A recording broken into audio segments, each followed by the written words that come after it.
Welcome to Catalyze. I'm Sarah O'Carroll. Today's episode is a recording of a 7 talk from the 2022 Alumni Forum. This talk, given by Sophie Cho from the class of 23, is entitled Searching Beyond the Well.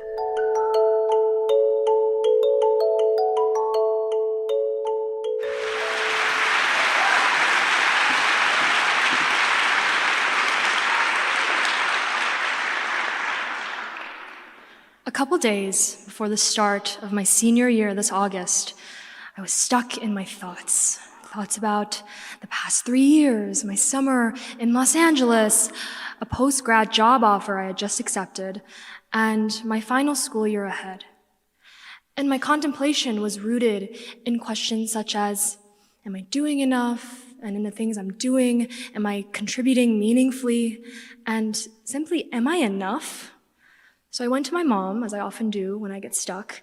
And for context, my mom and I are really close. She is the first person I turn to for dating advice. That's how close we are.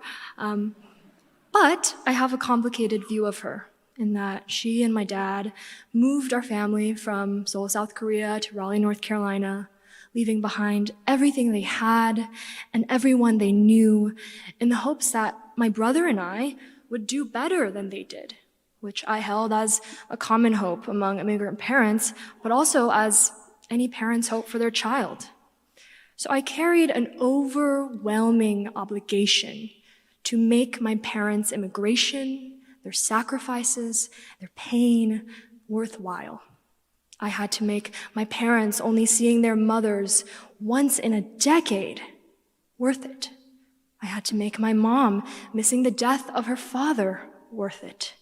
I had to make all of their graveyard shifts, their small and big sobs and heartache in this country, and as working parents, all of it, everything, worth it.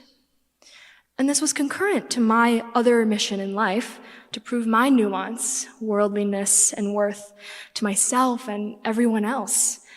So back to the story, I'm with my mom in her bed, and I'm telling her that even though I met amazing people this summer, built cool things, and now I have this job for after graduation, I still feel so lacking, restless, and scared that I have to do more, but don't really know what it is I have to do.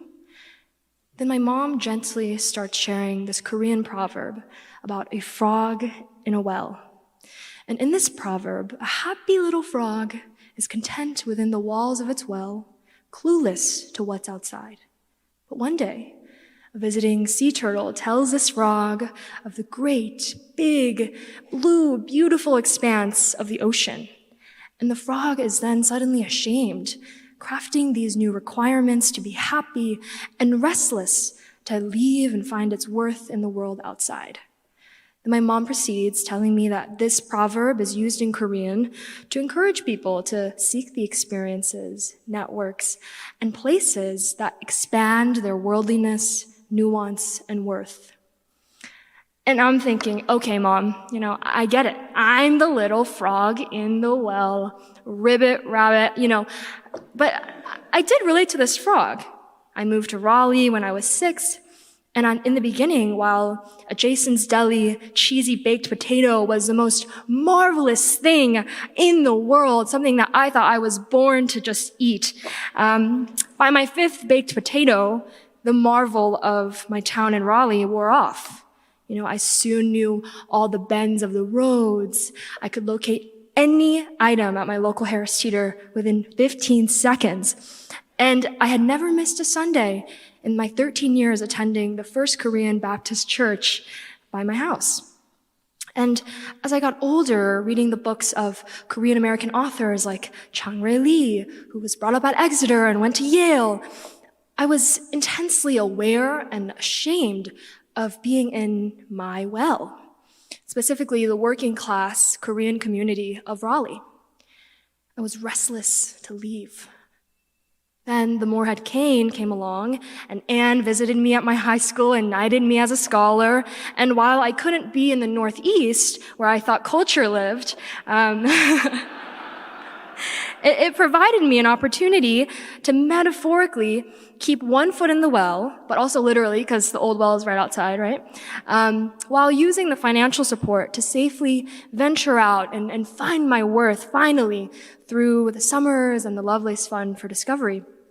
So that's what I did. I went to Seoul, Los Angeles, Alaska, interned across sectors, traveled, met people in the top of their fields, anything and everything to see this greater world and to finally claim my worldliness, nuance, and worth.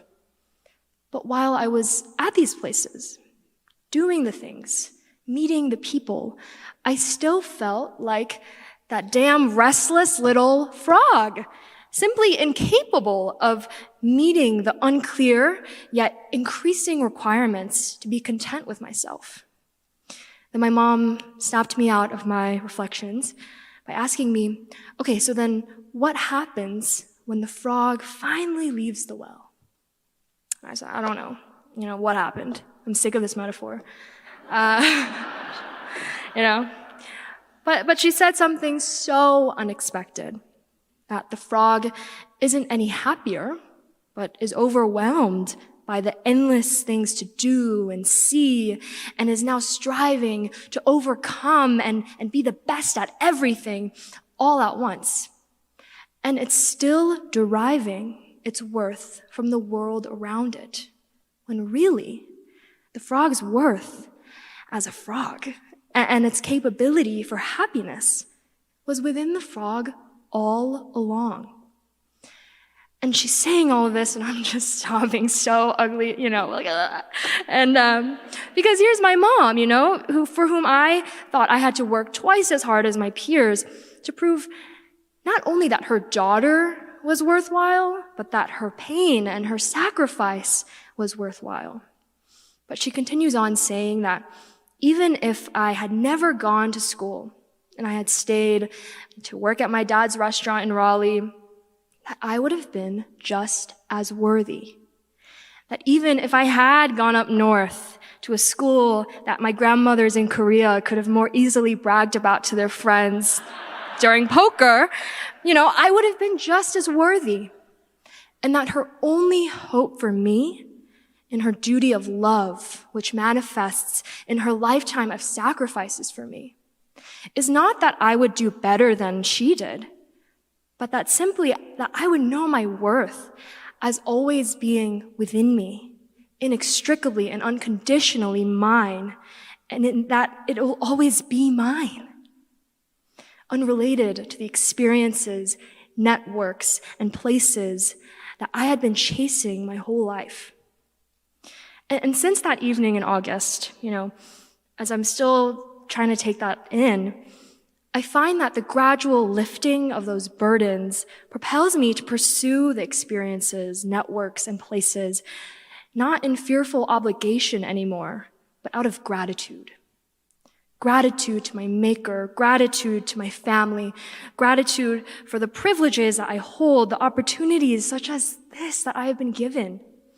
And now I can see these experiences, networks, and places not as the source of my innermost worth, but as chances to help shed light onto what's already within me. So I leave you with all of this in humility and gratitude, acknowledging that this room contains some of the biggest achievers and strivers that I will ever know. That from the moment you simply came to be, you were worthy. All you have to do in life is walk in that. Thank you.